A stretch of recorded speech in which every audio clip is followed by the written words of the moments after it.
thank you for joining us for our 2021 Family Compass Vision event. As you can see, we're doing things a bit differently this year. 2020 was a busy year for all of us, and we are truly grateful to be here and share this journey through the year and vision of our future. Thanks to all who have supported us in the past, especially last year. We have so many amazing things planned, we cannot wait to share them with you. I would now like to welcome Family Compass CEO, Ona Foster. We originally wanted to host this vision event in person, but we're now doing it virtually for obvious reasons. One of the positive sides of the pandemic is that everyone is now so adept at virtual communication that we're able to reach more people this way. So if you're tuning in, it means you're a supporter, and thank you. This event is simply our way of connecting with you all, filling you in how the past year went at Family Compass, sharing some ideas about what the future holds, and expressing our gratitude for all of the caring and support we've received along the way. So now I'll start with the year in review. Despite a roller coaster of a year, we're doing well, but it hasn't been easy. We were in the middle of hiring for 2 positions in March when the pandemic hit. We very quickly shifted our operations and got in touch with all of the families we were working with to figure out how to stay connected virtually.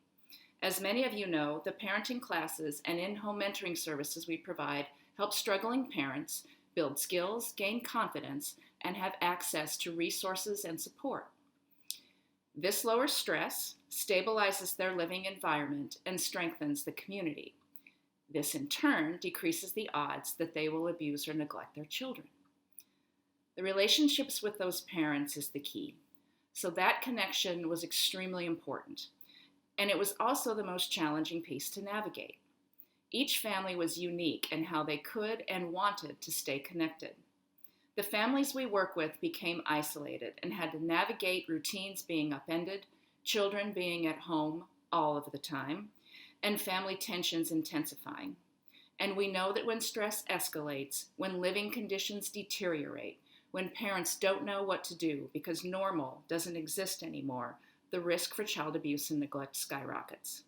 We were worried because for many of our families, we were the only actual eyes and ears into the home. Some families dropped out. They were too overwhelmed by life. Others disappeared temporarily but returned later. But many families needed more of our time than ever. I became increasingly worried as in-person events canceled and the economy scared donors away. But we all just leaned in to the best of our ability, which on some days felt completely daunting. Despite all of the challenges, however, we found silver linings.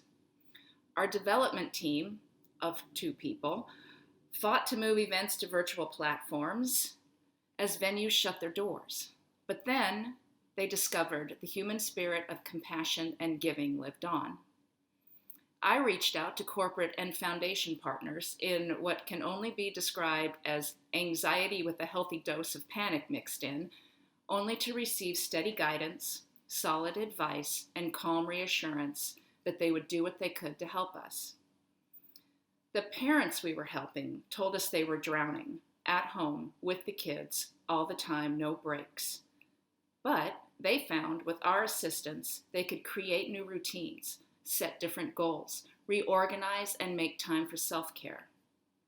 The children on our caseloads missed their friends, didn't have summer activities, were bored, were attention-starved and acting out, many struggling with anxiety and depression, and then failing at school because the nonstop world of screens for classrooms doesn't work for all learning styles.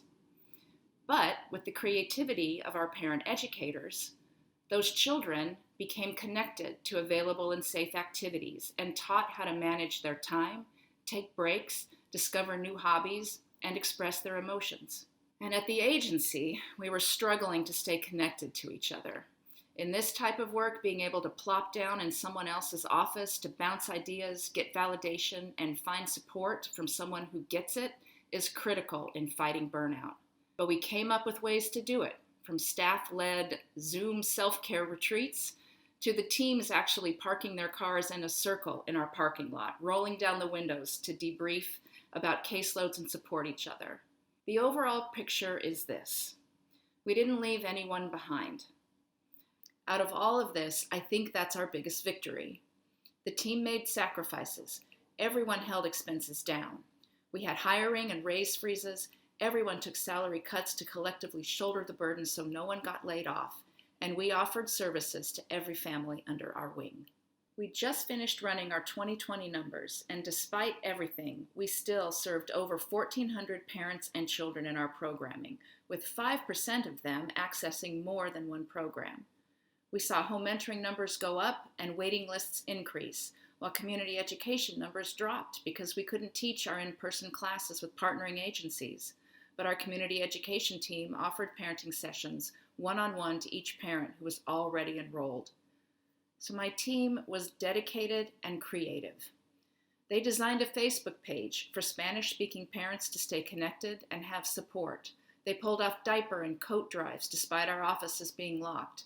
They spent more time with families in crisis. They dropped off diapers, coats, hygiene items, and developmental toys to homes. They met more frequently with families to combat isolation. They figured out how to teach courses online that were not meant to be taught online.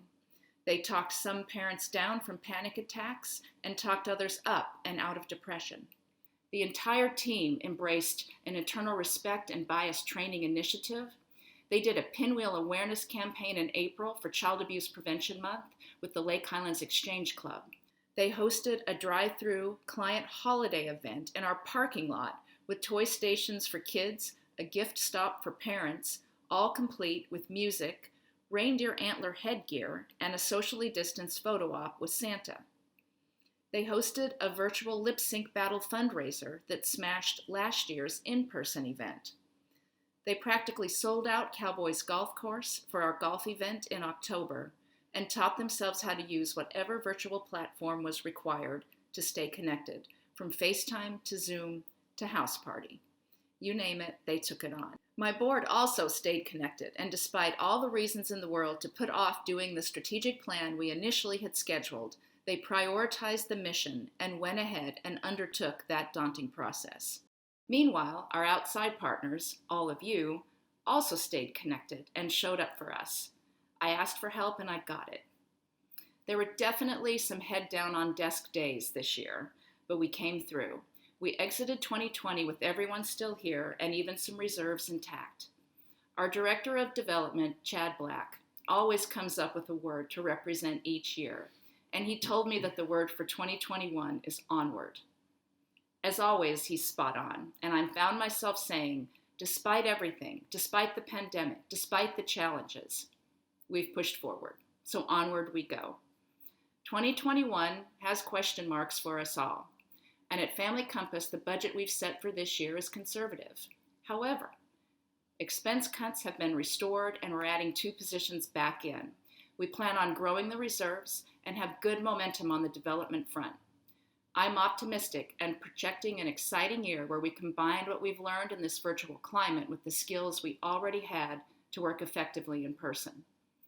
We plan on finalizing our strategic plan in Q1 and continuing to embed our work on bias and respect further into the very fabric of the organization. We'll continue to focus on growing our financial base and adapting our program growth to meet what we know will be a sharp increase in demand for our critical services to stem the tide of cases that we know are coming and keep as many children safe and out of the system as we possibly can. As we execute our strategic plan and assess the impact of virtual services, we'll address the need for more physical space and technology as we grow our programming into the next 3 to 5 years. So I'd like to again thank all of you, our steady supporters, who helped us get through this year and who care deeply about the lives of parents and children in our community. Every year around this time, we like to recognize one of our outstanding partners, so I'd like to turn your attention to a short video celebrating a partner near and dear to us. Hello, everyone. Welcome to our Vision Award presentation. Thank you to the Family Compass board members and staff members who are present to represent us today. As we reflect back on 2020 and proceed with hope into 2021, I find myself filled with gratitude for those who supported our agency during what was, at best, a challenging year for us all. At Family Compass, we were extremely fortunate to have the support of individuals, corporations, and foundations that allowed us to execute our mission and continue to offer services to every family under our umbrella.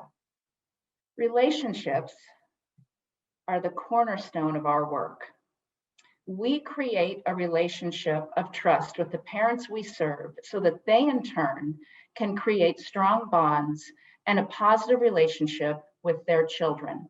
Likewise, we count on and trust in the relationships with our partners who care deeply about the welfare of families in our community. Today, it is my pleasure to recognize one of our longstanding, steadfast partners, the Rosewood Corporation. We've consistently received the resources we need to protect children through the Rosewood Foundation, including both financial resources as well as counsel and guidance from Lynn Fisher. We've had members of the family attend our events, and we've been the beneficiary of the Rosewood Corporate Golf Tournament in both 2018 and in 2020, last year during the pandemic. Julia Sands, a trustee of the foundation, is here with us today to accept our thanks for stepping up and for helping to make it possible for us to weather the storm of 2020. Julia, for your tireless dedication to families in our community, it is my pleasure to honor the Rosewood Corporation on behalf of the entire Family Compass Board and team. Julia, I'd love to turn it over to you if you'd like to say a couple of words. Thank you, Ona, for this beautiful award for the Rosewood Foundation. It is an honor to receive this award and a true pleasure to partner with Family Compass. Like Family Compass, the Rosewood Corporation and our entire family are committed to improving the quality of life for people in our communities. The ongoing pandemic has created challenges here in North Texas and the entire world we have never experienced. We know that families are struggling with new burdens and stressors, which are increasing the need for many services, especially the critical preventative care services Family Compass provides. We are proud to support this important organization that is changing lives, and we are committed to helping you continue this mission to build healthy families in a strong North Texas community. Thank you again. Thank you so much, Julia. We are so grateful. You've truly been a lifeline for us over the years, and particularly this past year. And I'm so grateful for your faith in our work. Thank you. Thank you all for joining us today and for standing up for children. So my 5-year anniversary was last Friday. It's really hard to believe. I didn't make it to today, and my team didn't make it to today, and the agency didn't make it to today without help. So I'd like to again thank all of you, our steady supporters, who helped us get through this year and who care deeply about the lives of children and families in our community. Onward.